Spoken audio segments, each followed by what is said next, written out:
Isang araw matapos maglabas ng travel advisory sa ilang mga bansa laban sa pagbiyahe sa Central Visayas dahil daw sa terror threat, pinasok na ilang miyembro di umano ng grupong Abu Sayyaf ang bayan ng Inabanga sa Bohol. Kasunod niyan, nagbagasak ng mga bomba ang militar laban sa tinutugis sa grupo. Siyam na ang nasawi sa engkwentro habang daan-daang residente ang lumikas. At live mula sa Quezon City may report si Rafi Tima. Rafi. Maris, Ivan, patuloy pa nga daw yung isinasagawang operasyon ng militar at pulisya laban dito sa mga hinihinalang bandidong grupong Abu Sayyaf na pumasok dito nga sa bayan ng Inabanga sa Bohol. Patuloy pa rin daw yung kanilang ginagawang operasyon dahil kanina ay may nakuha pang 3 high-powered firearms at IED ang militar sa kanilang ginawang operasyon. Hindi pa nila matukoy kung ilan talaga yung mga pumasok na hinihinalang Abu Sayyaf doon, kaya't nag-iingat ngayon ang militar. Sa maliit na chapel na ito sa Barangay Canlente sa Inabanga, Bohol, pinagkasya ng daan-daang residente ang kanilang mga pamilya sa gitna ng bakbakan sa pagitan ng militar at grupo ng mga armadong lalaki. May mga lumikas din patungo sa isang eskwelahan.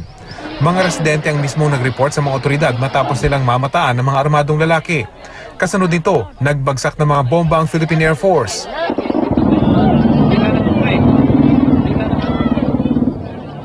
Ayon sa AFP, siyam ang naitalang patay sa bakbakan, 5 ang mula sa hanin ng mga kalaban, 3 sa mga sundalo at 1 pulis.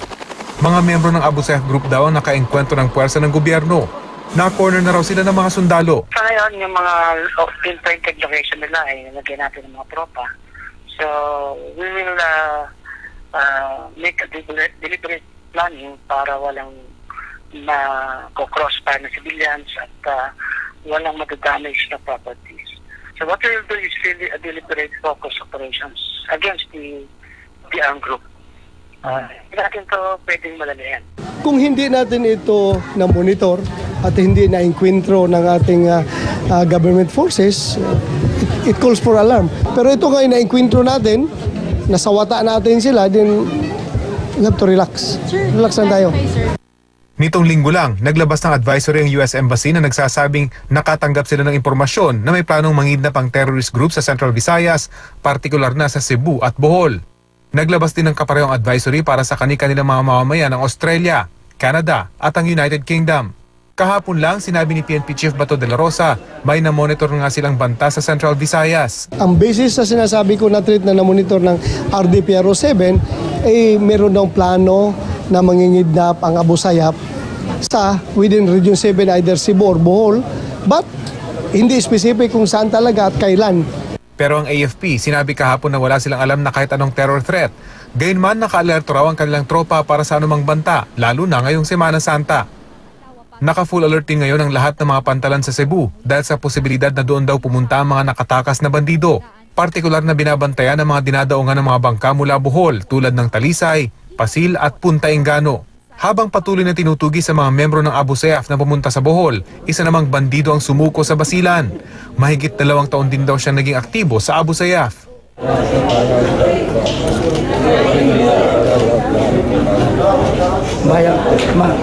Gusto nila puminto na saka pumanap ng magandang kabayan.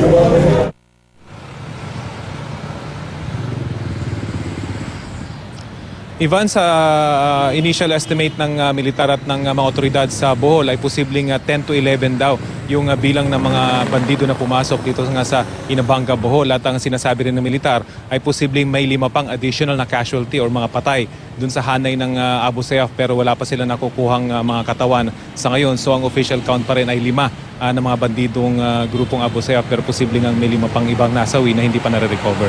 Ivan?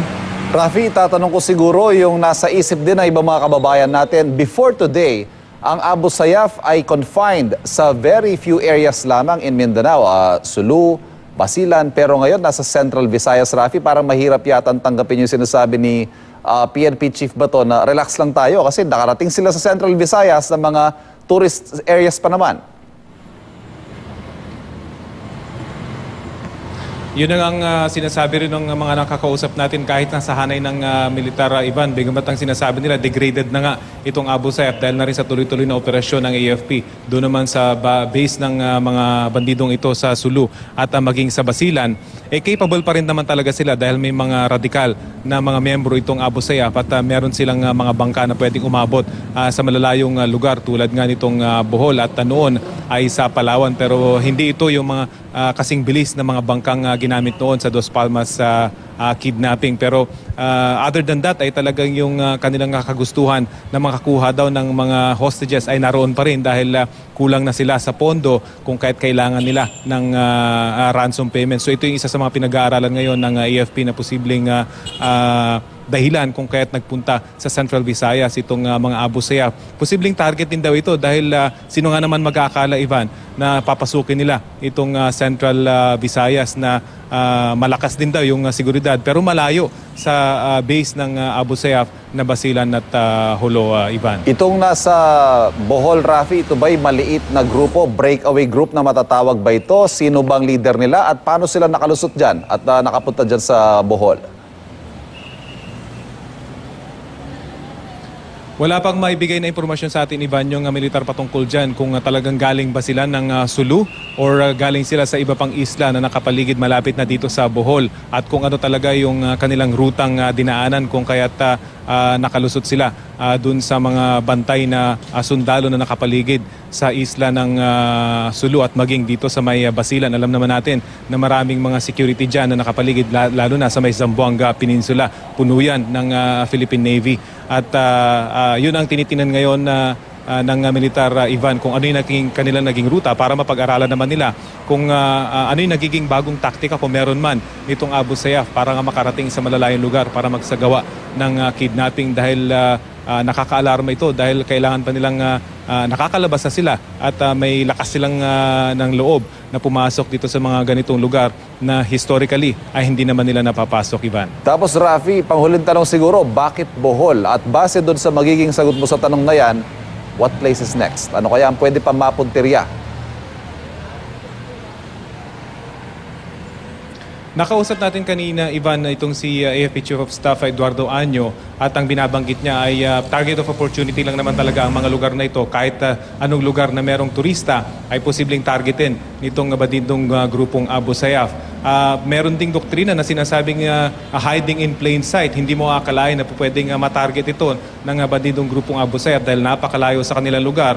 So pwedeng ito yung kanilang targetin dahil baka nga hindi naman naka-alerto dito yung militar pero nagkamali sila dahil bukod sa meron na raw alert ang AFP the past few days magkatapos nga yung advisory ng Amerika at ng Australia na merong posibleng terror attack dito yung Abu Sayyaf group ay meron ding mga alertado na mga residente roon na agad nagbigay ng impormasyon. So ito raw yung very key talaga pagdating sa seguridad, yung cooperation ng mga taong posibleng makakita ng mga kahinalang mga kilos at mga tao at agad may sumbong ito sa otoridad. At of course, yung intelligence gathering din naman capability ng ating mga national security agencies at maging nating mga kapulisan. Kapag nag-combine daw yan, ay matatuwar talaga itong mga balak ng mga masasamang loob, Ivan. Maraming salamat, Rafi Tima.